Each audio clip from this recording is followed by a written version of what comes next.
They were one of the most successful human species ever.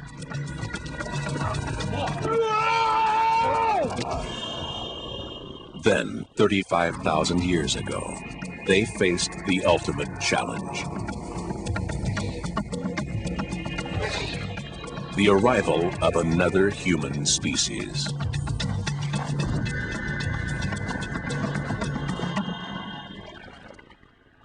This is the story of the last time two different species of human shared this planet. Only one of them would survive.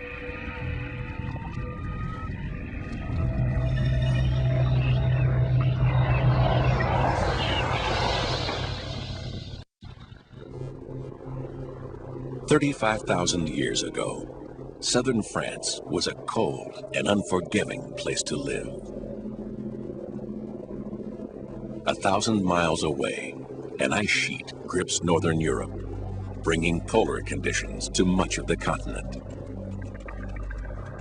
In winter, temperatures can plummet to 25 below, similar to northern Canada today.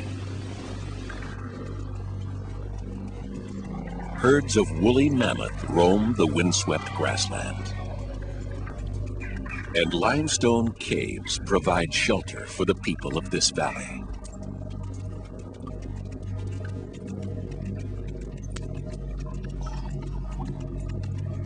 These are the Neanderthals, the first human species to adapt to this harsh and frozen continent.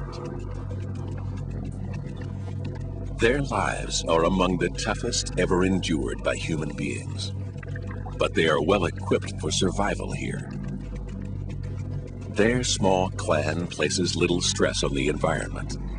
Close ties bind them together. There are only 2 women in the clan. An old man, 3 adult males, and a young boy complete the 7-strong family group.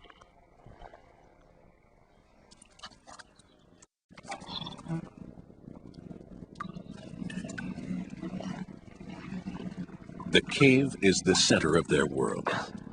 Within its walls, they sleep, eat, butcher meat, and even defecate. The discarded waste that littered the floors of Neanderthal caves became buried and then, over time, fossilized.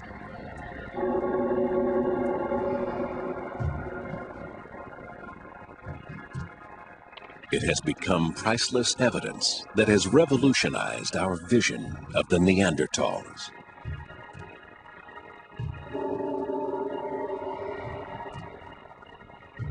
Far from the ape-like and brutish characters of popular myth, we now know they were a strong, intelligent, and highly adapted species. The latest scientific techniques have revealed incredible details about their lives.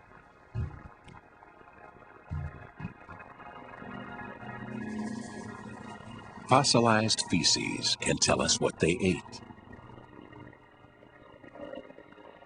Teeth can tell us how they scraped animal hides to make clothing. Fractured and withered bones reveal how their lives were plagued by injury and disease. And even how some met violent and unexpected deaths. Their bones grew strong in direct response to the stress they were subjected to. The walls of Neanderthal leg bones are particularly thick. Joints around the elbow, hip, and knee are also enlarged. Shaped by the habitual pressure of living life as a Neanderthal, they also show signs of bowing. Seen in contrast to the modern leg beside it, Neanderthal bones are not just thick and bowed, they're much shorter than our own.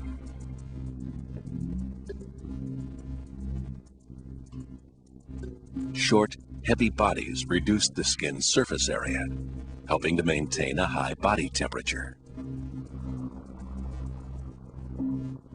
Even their noses evolved to cope with the extreme cold weather.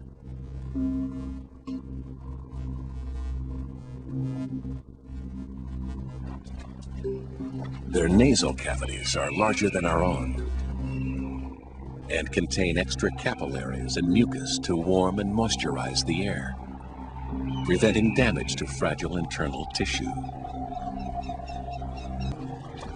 This combination of features makes Neanderthals the first human species specifically adapted to a cold climate. To our eyes, their faces may look ugly, but they are a triumph of evolutionary adaptation. Gate up.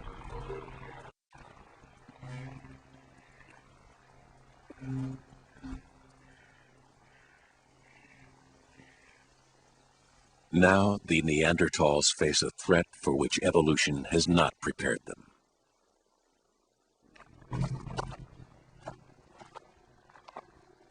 Physically, these strangers are not so well adapted to the bitter climate, but they have other advantages. They've evolved new ways of living together and new ways of thinking. They are Homo sapiens, known in Europe as the Cro-Magnons. They're distantly related to the Neanderthals.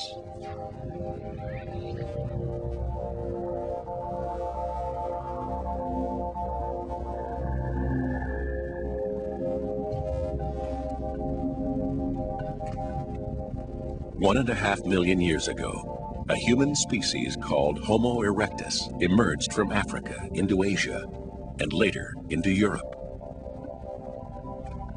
Over thousands of years, deserts, glaciers, and vast inland seas isolated the species.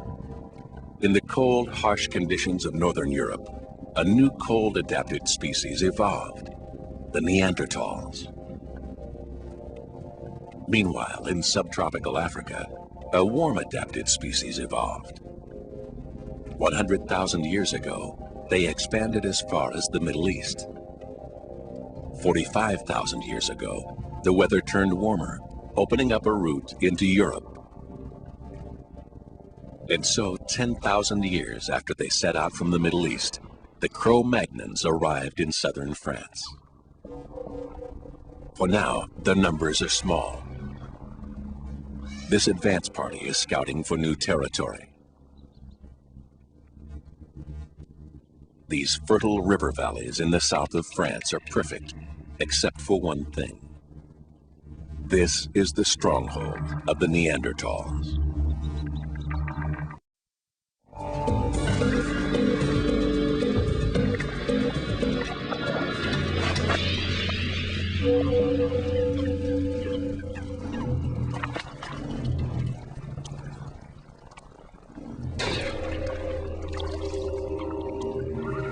Nothing in this Neanderthal's life could have prepared him for this encounter.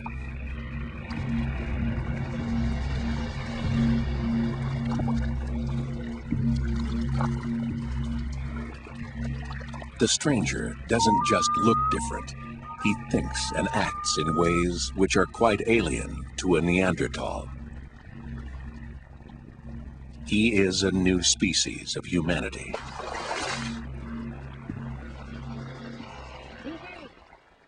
A Homo sapien, known in Europe as a Cro-Magnon.